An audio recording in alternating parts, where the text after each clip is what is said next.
On a frozen February morning in 2008, in a place where neighbors still left doors unlocked and children played in yards until the streetlights flickered on, a young woman named Darlene Kruse vanished from her modest home on the outskirts of Chester, South Dakota. She was 28 years old, a mother of 2 small children, a clerk at the county courthouse, and by all accounts, a woman whose life followed the predictable rhythms of rural American existence. Her husband reported her missing at 11:43 that night, his voice tight with what he called worry, his hands steady as he filled out the paperwork at the Lincoln County Sheriff's Office. The deputies who took his statement noted his unusual calmness in their reports, though they said nothing to him then. Darlene's car sat in the driveway, her purse on the kitchen counter, her winter coat hanging by the door. The house was tidy. The children were asleep upstairs. Everything appeared ordinary except that Darlene Kruse was gone, and in the years that would follow, the question that haunted Chester would not be where she went, but who made her disappear. Chester, South Dakota sits in the southeastern corner of the state, a town of barely 2,000 souls scattered across wind-scraped prairie that stretches toward the Iowa border like an endless quilt of dormant fields and weathered silos. In winter, the landscape turns monochrome, all gray sky and white earth, the kind of place where silence has weight and distance has meaning. The cold settles into everything, into the bones of old farmhouses and the metal of mailboxes that line County Road 14, into the spaces between words that people don't say because everyone knows everyone, and secrets feel impossible to keep yet somehow persist for decades. Main Street runs 8 blocks, anchored by a grain elevator on one end and the Methodist church on the other, with the courthouse, the grocery, the tavern, and the post office filling the blocks between. People work the land or work in Sioux Falls, 30 miles northwest, making the drive in pickup trucks that know the route by heart. This was the world Darlene Kruse inhabited, a world of routines and familiarity, where deviation from pattern gets noticed, and absence leaves a hole that everyone can see but no one knows how to fill. Darlene Marie Hanson had grown up in Chester, graduated from Chester Area High School in 1997, worked summers at the Dairy Queen on Highway 77, and married Michael Kruse in the summer of 2000. He was 31 when they wed, a mechanic at the Ford dealership in Sioux Falls, a man who kept his thoughts close and his expressions neutral. They bought a small ranch house on Ash Street, painted pale yellow with brown trim, with a swing set in the backyard that Michael installed himself the summer their daughter Emma was born. By 2008, they had 2 children, Emma, age 6, and Jacob, age 4. Darlene worked mornings at the courthouse, filing documents and answering phones, and she picked up the children from her mother's house each afternoon at 3:15. Those who knew her described her as reliable, cheerful in that Midwestern way that doesn't demand attention, devoted to her children with the kind of fierce, quiet love that shows itself in packed lunches and hand-sewn Halloween costumes. She sang in the church choir on Sundays. She volunteered at the elementary school library on Thursdays. Her life had a shape, a predictability, and that made her absence all the more impossible to comprehend. February 12, 2008 began like any winter Tuesday in Chester. The temperature hovered at 14 degrees, the sky a flat pewter gray that promised snow but delivered only the hard cold that makes breath visible and exposed skin ache. Darlene woke at 6:30, as she always did, and made coffee in the kitchen while Michael showered. The children were still sleeping. She packed their backpacks for school, set out bowls and cereal boxes on the table, and wrote a note to herself about picking up milk after work. Michael left for Sioux Falls at 7:15, his truck idling in the driveway for several minutes, exhaust curling white in the frozen air. Neighbors would later recall seeing his truck pull away, the sound of tires crunching on the gravel drive. Darlene got the children ready, walked them to the bus stop at the corner of Ash and 3rd at 8:10, and watched the yellow bus pull away before returning to the house. She called her mother at 8:25 to confirm she would pick up the kids that afternoon. Her mother would later testify that Darlene sounded normal, perhaps a little tired, but nothing unusual, nothing that suggested what the day would bring. Darlene clocked in at the courthouse at 9:02, her time card punched with the mechanical certainty that would later establish her movements with precision. She worked her shift, processed 3 property transfers, answered 17 phone calls, and ate lunch at her desk, a turkey sandwich she had made that morning. Her supervisor, Janet Holmgren, saw her last at 2:45 when Darlene said she wasn't feeling well and asked to leave early. Janet approved the request. Darlene clocked out at 2:51. The drive from the courthouse to her mother's house was 7 minutes. The drive from her mother's house to Ash Street was 4 minutes. Darlene's mother, Patricia Hansen, would later tell investigators that Darlene never arrived. She called Darlene's cell phone at 3:20. No answer. She called the house at 3:35. No answer. She called Michael's cell at 3:50. He said he was at work and would check when he got home. Patricia picked up the children from school herself, anxiety building in her chest with each passing minute, each unanswered call. Michael Kruse arrived home at 6:38 that evening. He pulled into the driveway and saw Darlene's Honda Civic parked in its usual spot, passenger side close to the garage door. He entered through the front door, which he later said was unlocked. The house was quiet, the living room undisturbed, the kitchen clean. Her purse sat on the counter, her keys beside it, her cell phone inside the purse showing 4 missed calls. Her winter coat hung on the hook by the door. Her boots were lined up on the mat beneath the coat. He called her name, he would later say, and walked through the house room by room. The bedroom was made, the bathroom empty, the children's rooms untouched. He called Patricia and asked if Darlene was there. Patricia said no, her voice rising with panic, asking where Darlene could be. Michael said he didn't know. He said he would look around. He hung up and searched the basement, the garage, the backyard where the swing hung motionless in the gathering dark. At 7:15, he called neighbors. No one had seen her. At 8:30, he drove to the grocery store, the gas station, the Dairy Queen, asking if anyone had seen his wife. No one had. At 11:43, he walked into the Lincoln County Sheriff's Office and filed a missing person report. The search began immediately, though the cold night and rural darkness made efforts difficult. Deputies drove the routes between the courthouse and Patricia Hansen's house, between Patricia's house and Ash Street, shining flashlights into ditches and scanning fields for any sign of a person or struggle. They found nothing.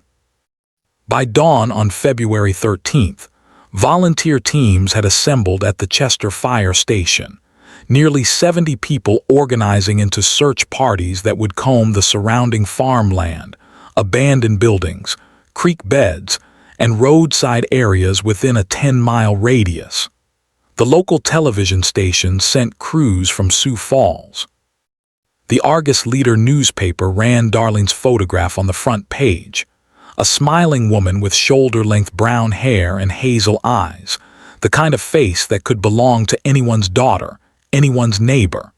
The community responded with the fierce solidarity that small towns reserve for their own. Businesses closed. Schools dismissed early.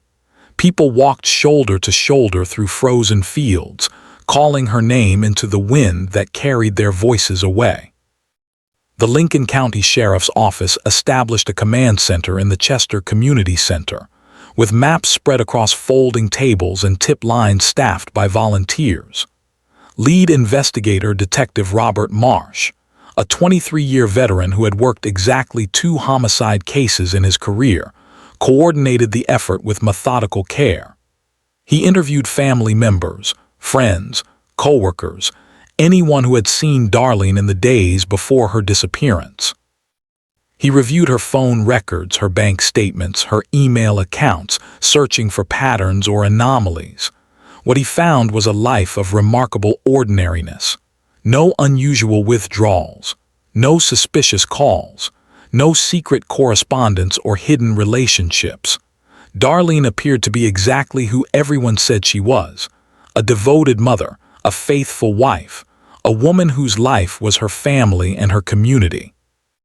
But inconsistencies emerged in those early days, small discrepancies that seemed insignificant at first but accumulated weight as investigators compared statements and timelines.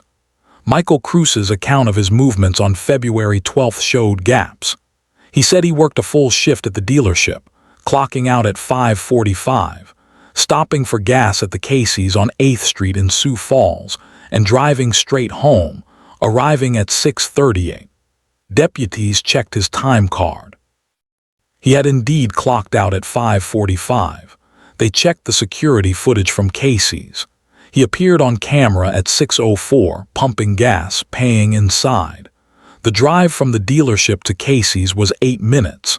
The drive from Casey's to Chester was approximately 35 minutes in normal conditions. The math worked, but barely. If he drove directly home without stopping, he would arrive at approximately 6:39. He said he arrived at 6:38. 1 minute's difference meant nothing, except that deputies noticed he gave the time with absolute certainty, as though he had checked a clock, as though precision mattered to him. Those who knew Michael Kruse described him as reserved, even cold. He was not a man who smiled easily or spoke unnecessarily. At the command center, while volunteers coordinated search efforts and Patricia Hansen sobbed into her hands, Michael stood apart, his arms crossed, his expression unreadable. He answered questions with short responses. He made no appeals to the media, no tearful pleas for information. When Detective Marsh suggested he take a polygraph examination, Michael agreed without hesitation and passed without issue. The examiner noted in his report that Michael showed unusually low physiological responses even to control questions, suggesting either exceptional self-control or emotional detachment. Deputies whispered quietly among themselves about his demeanor, the way he seemed more annoyed than devastated, more inconvenienced than heartbroken. But polygraphs could be beaten and demeanor proved nothing. Some people responded to trauma with shutdown, with numbness that looked like indifference. And Michael had no apparent motive, no life insurance policy beyond a modest $10,000, no known affair, no history of domestic violence. His hands were clean, his alibi solid, his cooperation complete. The physical evidence told almost nothing. Darlene's car was processed for fingerprints, DNA, signs of struggle. Nothing unusual was found. Her purse contained her wallet with $83, credit cards, driver's license, lip balm, grocery list, and photographs of her children. Her cell phone showed no deleted messages or calls. The house revealed no signs of forced entry, no disturbance, no blood or tissue that would indicate violence. The swing in the backyard hung still. The toy truck lay on its side in the frozen grass.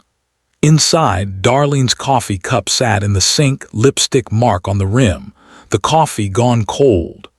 Her calendar hung on the refrigerator, February 12th marked with a dental appointment she had scheduled for the following week.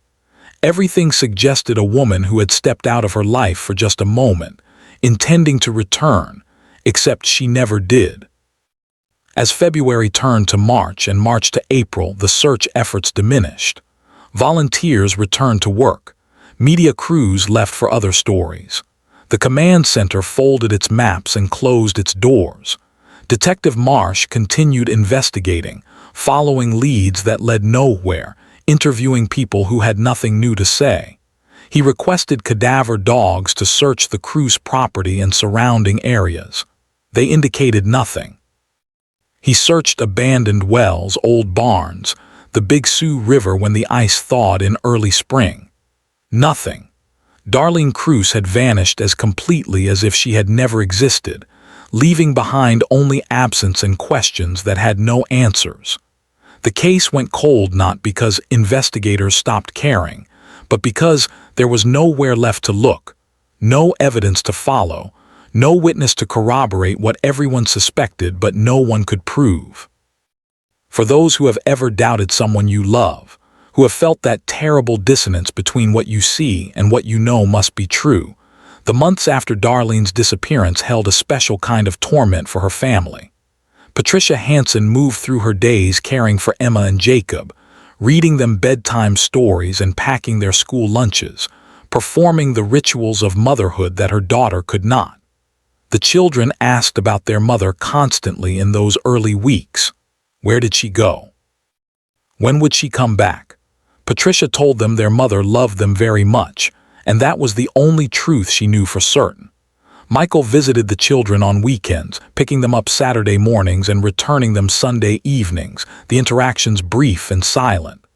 Patricia watched him carefully, searching his face for guilt or grief or anything that would confirm her suspicions. She saw nothing. He was as blank as winter sky, as unrevealing as frozen ground. 6 months after Darlene disappeared, Michael sold the house on Ash Street and moved to an apartment in Sioux Falls. He told people he couldn't bear living in the house without her, that every room held memories that haunted him. But those who knew him wondered if it was less about grief and more about escape, about removing himself from the scene of whatever had happened there. He dated occasionally, nothing serious, casual relationships that ended quickly. He saw his children according to the schedule Patricia insisted upon, never asking for more time, never suggesting overnight visits. The children began showing signs of trauma, nightmares, anxiety, behavioral issues at school. Emma drew pictures that troubled her teachers, images of a woman lying down with dark scribbles over her face, pictures she said were of Mommy sleeping. When asked where Mommy was sleeping, Emma said she didn't know, but it was somewhere dark and cold. Jacob, who had been 4 when his mother disappeared, began telling people that his daddy had a secret. He said it to his grandmother, to his teacher, to other children at school. When adults asked what the secret was, he shrugged and said he didn't know, just that Daddy said never to tell. Patricia reported these statements to Detective Marsh, who documented them but could do nothing with the vague utterances of a traumatized child. The law required evidence proof, something more substantial than the intuitions of a grieving family. And Michael Kruse continued to pass every scrutiny, every background check, every casual investigation into his life and habits. He worked. He paid his bills. He saw his children. He lived a life that appeared entirely normal except for the massive absence at its center. 2 years passed, then 3, then 5. Chester moved forward because that is what communities do, absorbing loss and continuing because there is no alternative. Darlene's name became a story people told, a cautionary tale about the fragility of safety, the impossibility of truly knowing what happens behind closed doors. The case file sat in a cabinet at the Lincoln County Sheriff's Office, periodically reviewed but never solved. Detective Marsh retired in 2012, handing the file to his successor with apologies and frustration. New investigators looked at the evidence with fresh eyes and reached the same dead ends. Without a body, without witnesses, without confession, there was no case to prosecute. Michael Kruse remained the only person of interest, but interest alone convicted no one. The marriage between Michael and Darlene had never been dissolved, existing in legal limbo because declaring someone dead requires time and evidence and procedures that Patricia Hansen refused to initiate. She clung to the possibility, however remote, that her daughter might somehow still be alive, might walk through a door someday and explain where she had been. But as the years accumulated and Emma grew into adolescence, and Jacob learned to stop asking when Mommy would come home. Even Patricia began to accept the permanence of loss. She hired a lawyer in 2015 to begin the process of having Darlene declared legally dead. Michael signed the papers without objection. On January 8, 2016, a judge in Lincoln County officially declared Darlene Marie Kruse deceased, cause of death undetermined. The paperwork a final acknowledgement of what everyone had known for years. The revelation that would break the case open came not from forensic breakthroughs or investigative persistence, but from the most unexpected source. Michael Kruse's own confession, spoken in the quiet desperation of a man who could no longer carry the weight of what he had done. In October 2017, 9 years and 8 months after Darlene disappeared, Michael began dating a woman named Jennifer Paulson, a nurse from Sioux Falls who knew nothing of his history beyond what he chose to tell her. They met at a bar, dated casually for several months, and by spring of 2018 were discussing moving in together. Jennifer described Michael as attentive but emotionally distant, a man who seemed to be performing intimacy rather than feeling it. He never spoke about his children's mother, deflecting questions with vague statements about a difficult past he preferred not to discuss. July 2018, Jennifer noticed changes in Michael's behavior. He drank more heavily. He woke from nightmares, though he refused to describe them. He became irritable, withdrawn, prone to long silences and sudden outbursts over trivial matters. On the night of August 3, 2018, after consuming most of a bottle of whiskey, Michael began talking. He said he couldn't do it anymore, couldn't keep pretending, couldn't keep living with what he knew. Jennifer asked what he meant. Michael said he had done something terrible, something that couldn't be undone. Jennifer pressed him. Michael said he had killed his wife. The words came slowly at first, then faster, spilling out in a confession that lasted nearly 2 hours. He said they had argued on the morning of February 12, 2008, about money, about her spending, about something so trivial he could barely remember what sparked it. He said the argument escalated, that she threatened to leave him to take the children to ruin him. He said he grabbed her, shook her, pushed her backward. She fell, striking her head on the corner of the kitchen counter. The sound, he said, was terrible, a crack like breaking wood. She dropped to the floor and didn't move.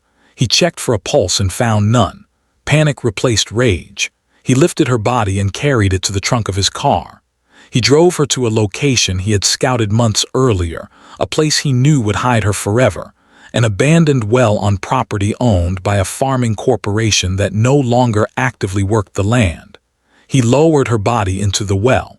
He covered the opening with boards and debris.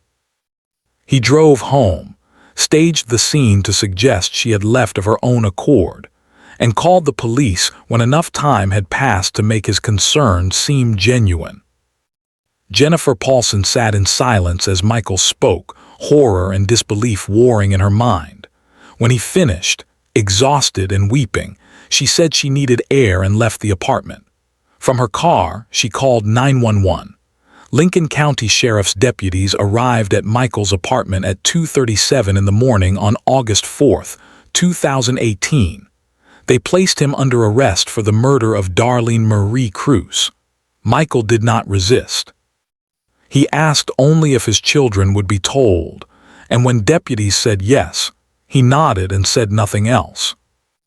The reopening of the case brought a fury of media attention that dwarfed the initial coverage. South Dakota Public Radio ran daily updates. The Argus leader assigned 2 reporters to cover the story full-time. National outlets picked up the case, fascinated by the decade-long deception, the ordinary man who had hidden such an extraordinary crime. On August 6, 2018, Lincoln County Sheriff's deputies, accompanied by forensic teams from the South Dakota Division of Criminal Investigation, traveled to the location Michael had described, a quarter section of farmland 8 miles southwest of Chester, accessible only by a dirt road that dissolved into prairie grass and erosion gullies.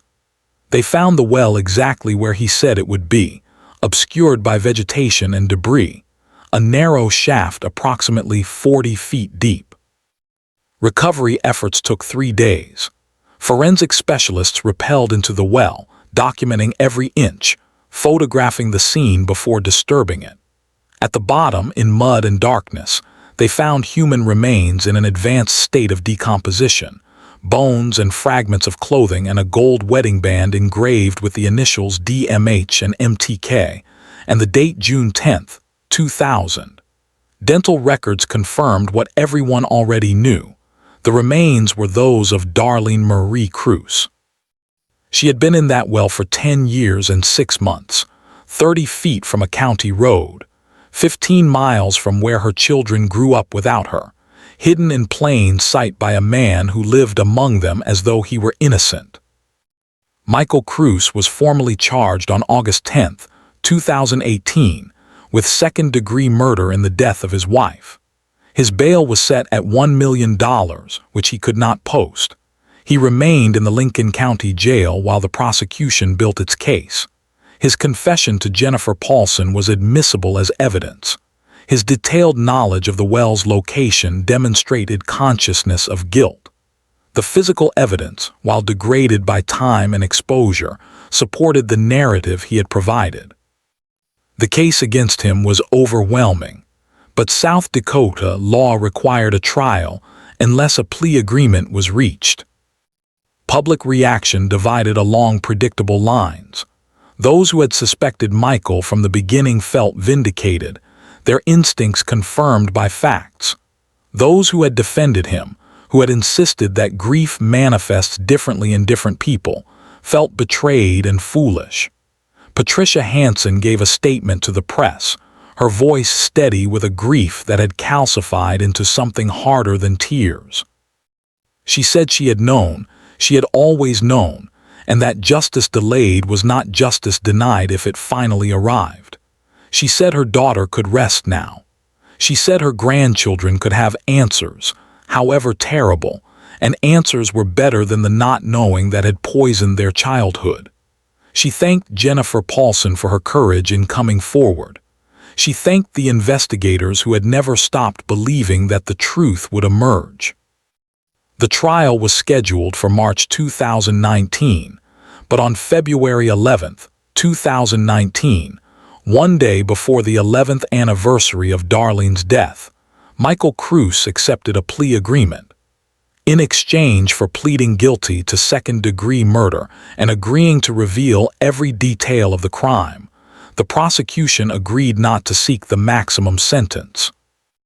On April 15, 2019, in a courtroom packed with family, media, and community members who had waited more than a decade for this moment, Michael Kruse stood before Judge Catherine Haverson and spoke the words he had spent 10 years avoiding. He said, "I killed my wife. I am guilty. I am sorry." Judge Haverson sentenced him to life in prison with the possibility of parole after 30 years. Michael would be 79 years old before he could petition for release. As deputies led him from the courtroom, he looked toward where his children sat with their grandmother. Emma was 17. Jacob was 15. They did not meet his eyes. The story of Darlene Kruse is not unique in its elements. The same sad catalog of domestic violence, of control escalating to rage, of a moment's fury destroying lives across generations. What makes it remarkable is the duration of the deception, the decade during which a man walked free while his wife decomposed in darkness, during which children grew up believing their mother had abandoned them, during which a community struggled to reconcile the possibility of evil living among them with the ordinary face it wore. The case reminds us that justice moves slowly but moves nonetheless, that secrets corrode the soul of those who keep them, that truth has weight and gravity, and eventually surfaces like bones from a well. Darlene Marie Kruse was 28 years old when she died. She is survived by her mother, her 2 children, her siblings, and a community that finally knows what happened on that cold February morning when she vanished from her kitchen and descended into darkness. Her grave is in Chester City Cemetery, a black granite headstone marking the place where her remains were interred after their recovery, the inscription reading simply her name, her dates, and the word beloved. On the anniversary of her death, someone places fresh flowers at the stone, and though no one claims responsibility, the flowers appear each year without fail, a silent acknowledgement that she has not been forgotten, that her life mattered beyond her death. That remembering is itself a form of justice. If this story mattered to you, subscribe and hit the bell. Share the episode. Someone somewhere may still be waiting to be heard.